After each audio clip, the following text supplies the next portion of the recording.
Welcome to the Disney Wedding Podcast. This show is brought to you by Carrie Hayward's Fairy Tale Weddings Guide, the only guidebook and bridal organizer tailored exclusively to Disney's fairy tale weddings at Walt Disney World.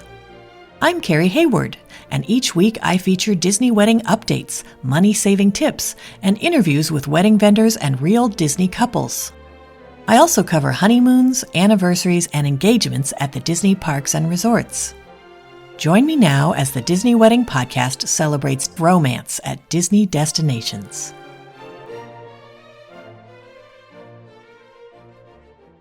Today on the Disney Wedding Podcast, I am speaking with Disney bride Susan Matthews about her ceremony at the Wedding Pavilion, with a reception at the Whitehall Room Patio at the Grand Floridian Convention Center, and a dessert party at UK Lochside in EPCOT.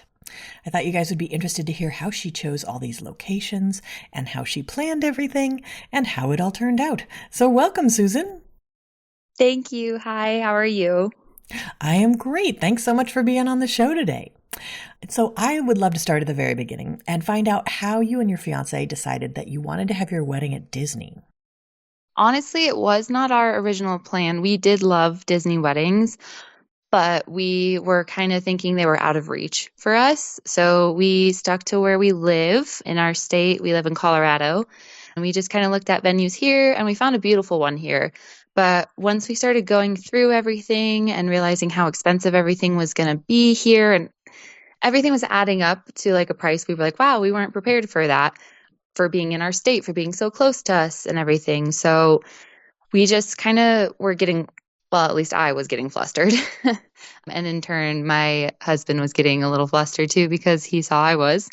And so he actually had the idea, because we had watched Disney weddings on Disney Plus and everything during COVID and a little after COVID and everything. And he just had the idea after he saw how flustered we were getting. He's like, what if we just see how it is? Like, maybe it's not out of reach for us.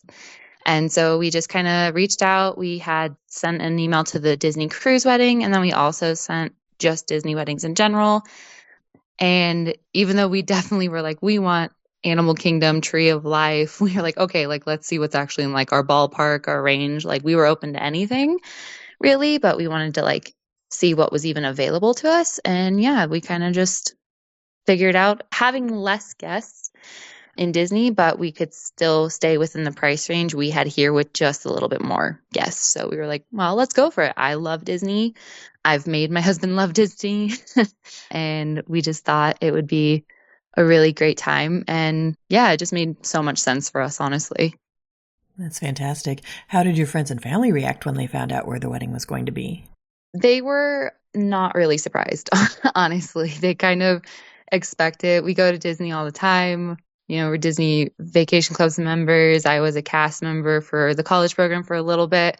So like, they weren't really surprised, but they were very excited. So that was really nice. That's wonderful.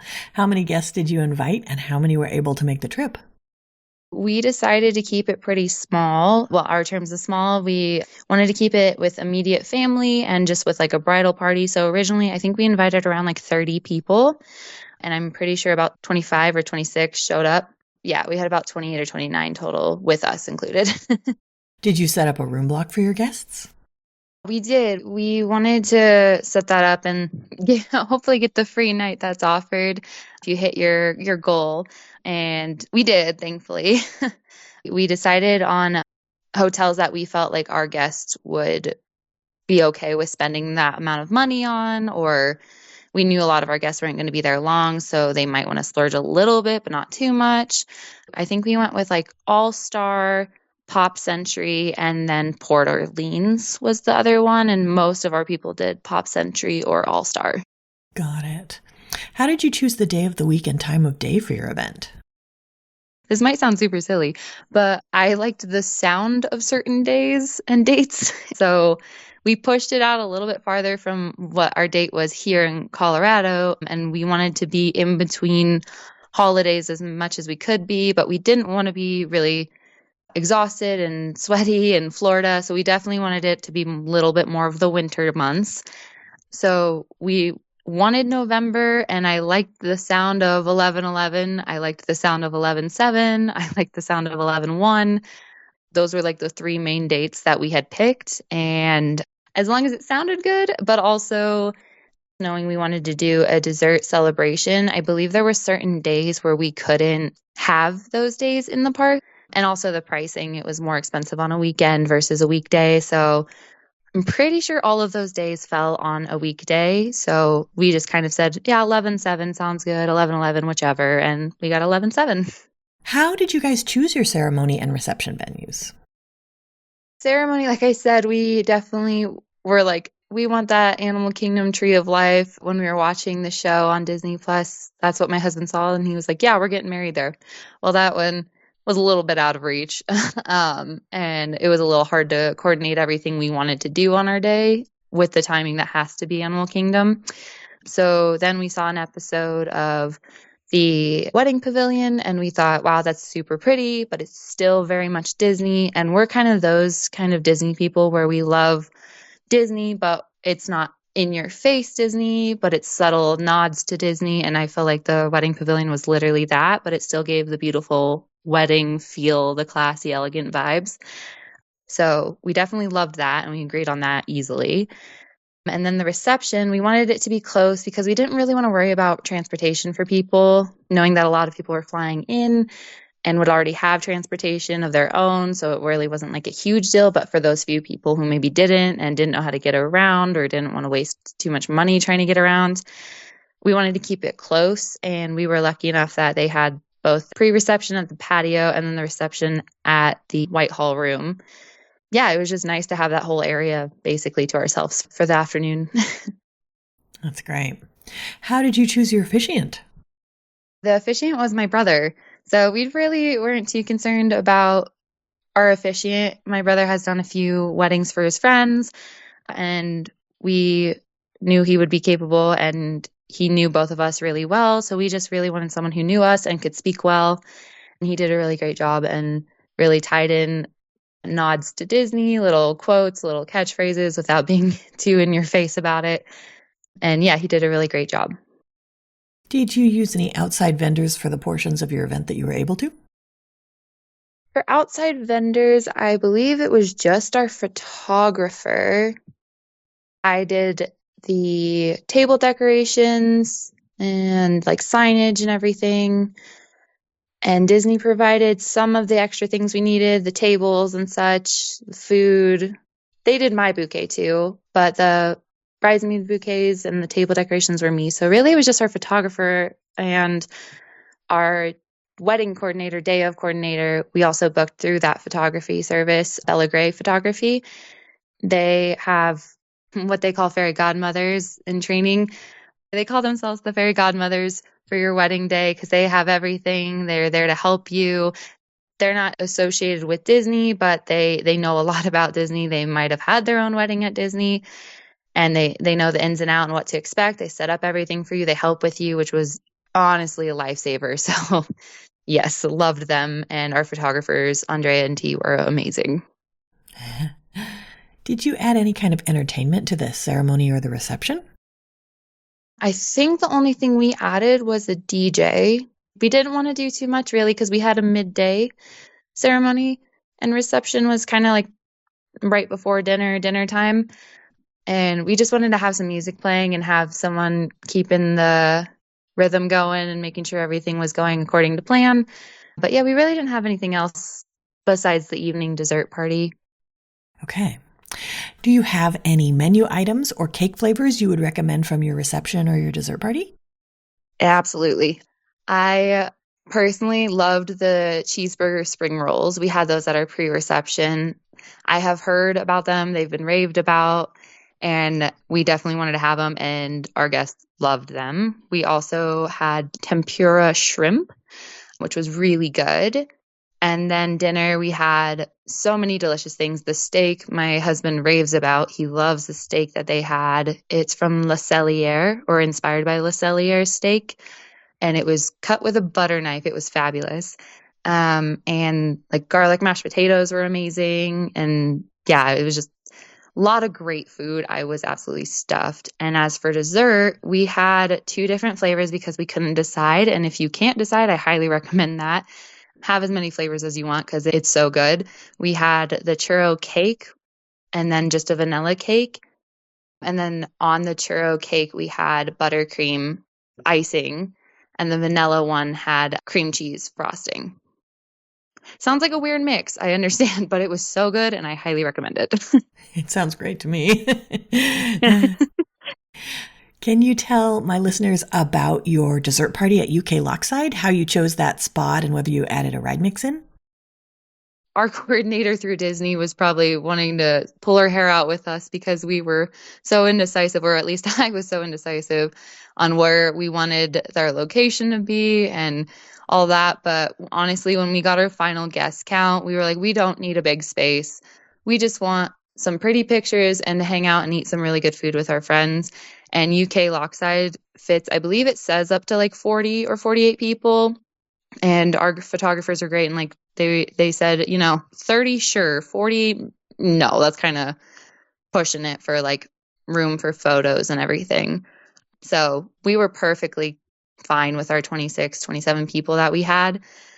And it just felt more secluded because it's a little bit more down and away from everybody, which was super nice. I didn't feel like we were blocking anybody or in anyone's way. And we just had a great time, and it felt like a little private area to us. And we just wanted to have the dessert celebration because my favorite thing to do when it comes to Disney is to show people Disney and to see their joy and to see like what they want to do and like let them experience that and watch them have fun and enjoy Disney as a kid, even as an adult. And that was our way of incorporating that into our wedding day. Basically, a send off to them, like, thank you for coming. And a lot of them didn't know Disney. So we really wanted to surprise them with, like, hey, come to this thing you've never heard about and enjoy. And they loved it. The show was amazing. I love that show. And the fireworks were beautiful. And the desserts, we chose very classic desserts. We had churros, we had Mickey ice cream bars, nothing crazy. But yeah, it's definitely like if you went to the park, this is the kind of snacks you would have. And it was just like perfect sign off for classic Disney. Did you add any other events around your day, like a welcome party? We didn't. We kind of just met up with our guests at a park if they were at one. Or we got dinner with like one side of the family when we went to Disney Springs. I don't think we did anything other than if someone said they were going here or asked us if we wanted to join them, we would make plans around that. But nothing was like specifically set up. We told people they could join us here if they wanted to, or vice versa. And yeah. Got it. Okay. Can you give my listeners a timeline of how the wedding day all fit together? Yeah. It started very early for me and my husband, PJ. I was up, I believe, at 4 in the morning, maybe earlier. I cannot recall. But I started hair and makeup really early because our ceremony was meant to start at noon. And so I got ready a little bit early. I had my girls come over and meet at, I think, 7 a.m. And then the boys were all getting ready at a different hotel. They got ready at Jumbo House, Animal Kingdom. And I was over at the Grand Floridian in Sago Cay. And so they were coming over to us after they did their group pictures and everything. So I had to be ready, I believe it was by like 9 a.m. So we could do pictures. We did do a first look, which I wasn't exactly sure if I was for that, but I'm glad I was because it did help a lot with photos and just keeping to the rhythm and the schedule of the day. So we did our first look and then did a bunch of photos with our bridesmaids and groomsmen and parents inside the Grand Floridian with the beautiful backdrops and everything. And I did some photos with just my husband and me.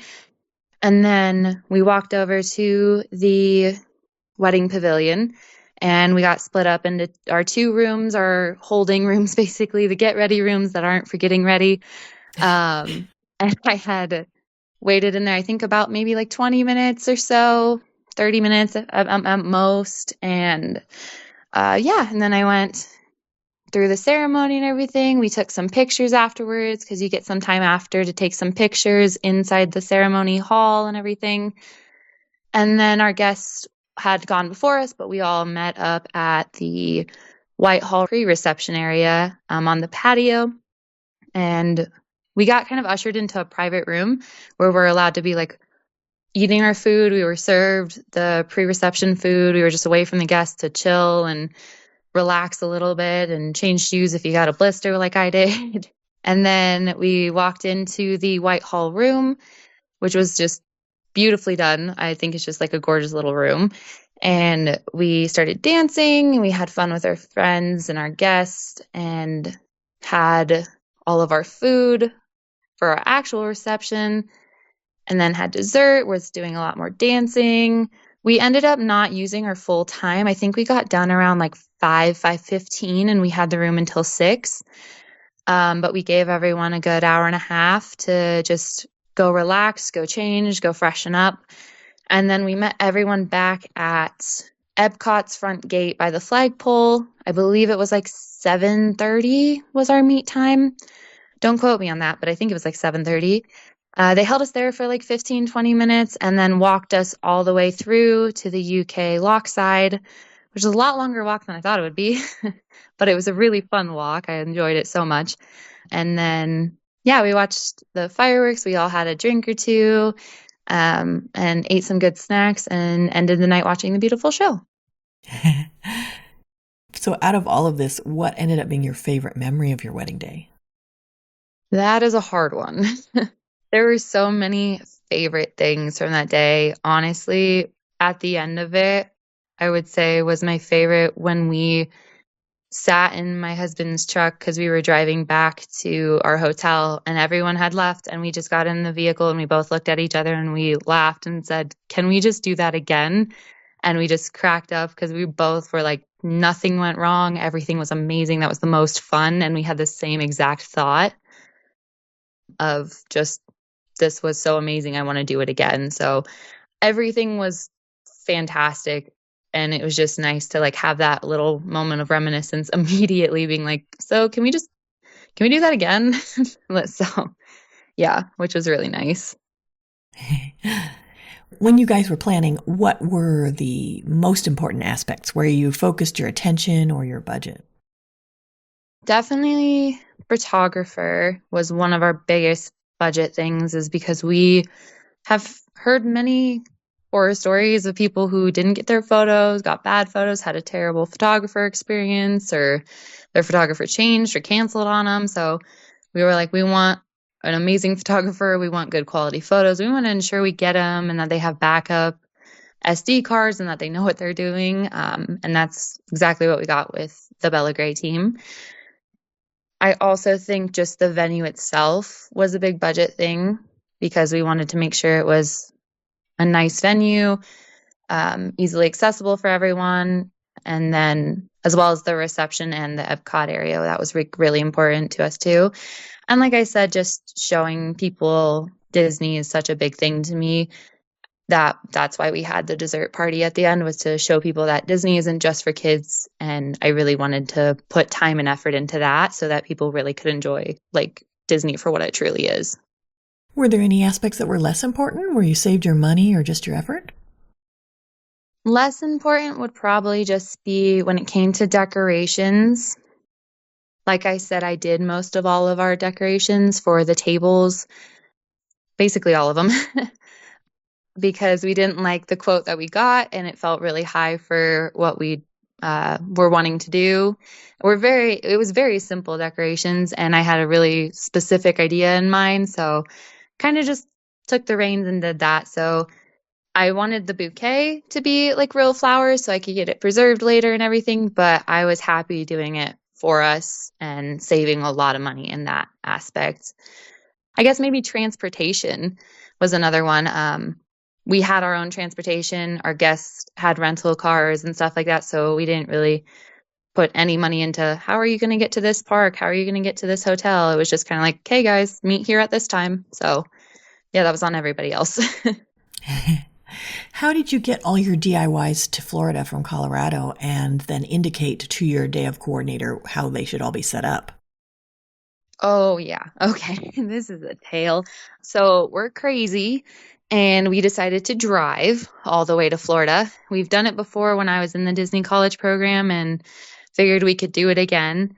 We had a big vehicle because we were going to take my husband's truck, and then we ended up needing a rental car. So we had a big other version of a big truck, and we put everything into bins. And all of those bins I had labeled with everything that was inside them and what the tables should look like. I included pictures of the layout that I had laid out on our counters.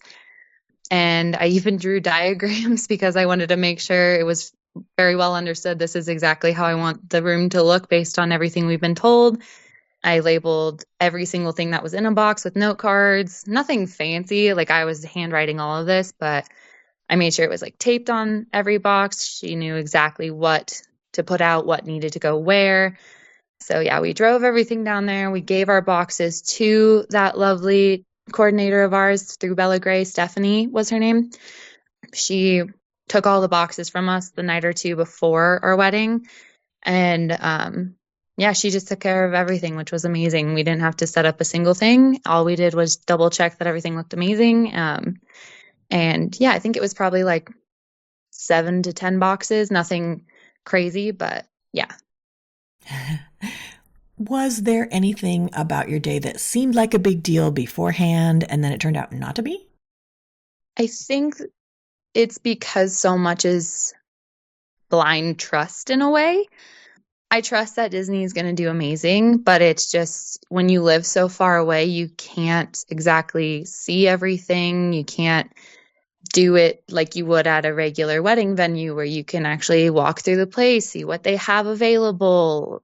Yes, they have those gatherings that you can go to early and maybe try some food or see some of the layouts they offer and stuff like that. We did do that, which was really helpful and very much a benefit for us.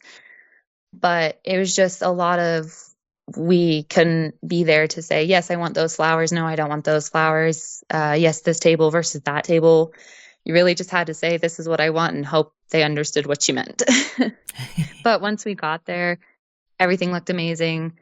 Stephanie really made sure everything was fabulous and done well. Our Disney coordinator, Hannah, really was like amazing at communicating with us and answering my 100 questions. So it made it a lot more manageable and peaceful. And like, but yeah, before we got there, I was like, how does this all work? This makes no sense. And then once we got there, I was like, all right, they'll figure it out. Is there anything you would have done differently knowing what you know now? For the day itself, no. I think we had the most amazing wedding. I'm biased, of course, but it was the most amazing wedding. But I would say, if anything, maybe just save a little more. That's probably really it. Like, save more money a little bit. We didn't go broke by any means, but it's just, sometimes having a little bit more of a cushion might be helpful. And maybe we would have added in something more if we had it, but I definitely wouldn't have taken away anything, or I wouldn't have added anything crazy. Maybe we would have just had our Animal Kingdom under the Tree of Life ceremony, but no, I loved our day so much. That would be the only change. Do you have any other tips or advice for future Disney couples? I guess I would say it's important to know what you like and to speak up for it. I don't feel like I have a problem speaking up for what things I like, and I have a very supportive husband who made sure we were doing exactly what we wanted and everything like that. But you know what you like, you know what you need, you know what will make your day special. So don't be afraid to say like, hey, like, I appreciate that, but that's not exactly what we wanted. It can be a lot going on also. There is so much going on and it can be stressful, but that's okay. And I think people forget that that is okay and that is normal, and there is a lot, and it's not normal for us to deal with so many things at once and so many decisions. And so it's give yourself a little bit of grace and let yourself have a little freedom to maybe freak out or cry or get angry. But then remember, it is going to be a magical day, and they will make sure it is, and it's going to be beautiful, and it's all going to be worth it. I promise it'll be amazing. That's great advice. Well, Susan, I think you've offered a lot of great tips and advice for anyone who's interested in getting married or having a vow renewal at Walt Disney World, and I appreciate your taking the time. Yeah, of course. Thank you so much for speaking with me. That's our show for today. I'm your host, Carrie Hayward, inviting you to join me again next week for another episode of the Disney Wedding Podcast. Past shows and tons of photos for each episode are available on my website, DisneyWeddingPodcast.com, or listen in your favorite podcast app. And for instant answers to all your Walt Disney World wedding questions, check out Carrie Hayward's Fairy Tale Weddings Guide, available as an interactive ebook with continual free updates at fairytaleweddingsguide.com.